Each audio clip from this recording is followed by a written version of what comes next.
Hi friends, இன்றைக்கி நாம் Sunday lunch menu தான் பார்க்க போகிறோம். நேற்று சண்டே எங்கள் வீட்டில் எறா பிரியாணியும் எறா காலிஃப்ளவர் ஃப்ரையும் தான். எறா பிரியாணியை குக்கரில் என் ஸ்டைலில் நான் எப்படி பண்ணேன்னு பார்க்கலாம் வாங்க. குக்கரில் எண்ணெய் விட்டு பட்டை, சோம்பு, கிராம்பு, ஏலக்காய், அன்னாசிப்பூ எல்லாத்தையும் தாளிச்சிட்டு கட் பண்ணி வச்சுருந்த வெங்காயம், தக்காளி, புதினா எல்லாத்தையும் ஒன்றாவே சேர்த்து லைட்டாக வதங்க விட்டுக்கிட்டேன்.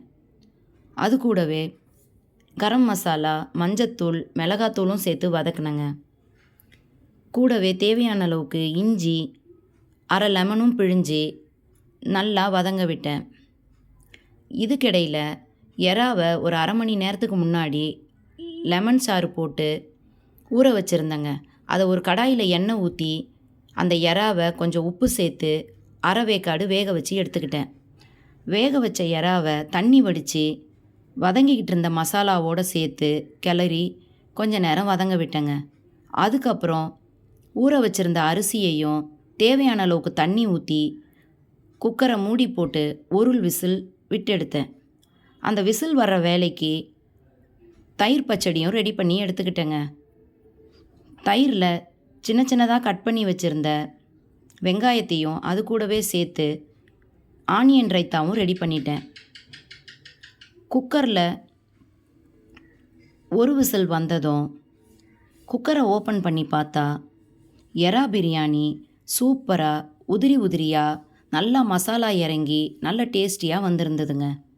அதுக்கப்புறம் இதுக்கு தொட்டுக்கிறதுக்கு காலிஃப்ளவர் எறா ஃப்ரையும் பண்ணியிருந்தேன்.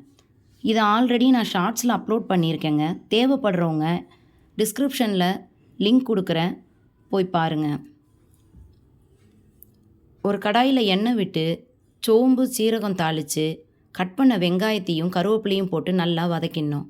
குட்டி குட்டியாக கட் பண்ண காலிஃப்ளவரை அது கூட சேர்த்து ஒரு 5 நிமிஷம் மூடி போட்டு வேக விடணும். அதுக்கப்புறம் எறாவையும் அது கூட சேர்த்து தண்ணி விடாமல் மூடி போட்டு 5 நிமிஷம் வேக விட்டு வெந்ததும் அது கூடவே சீரகத்தூள், மிளகுத்தூள் ரெண்டையும் சேர்த்து நல்லா பெரட்டி கிளறி எடுத்தால் காலிஃப்ளவர் எறா ஃப்ரை ரெடி.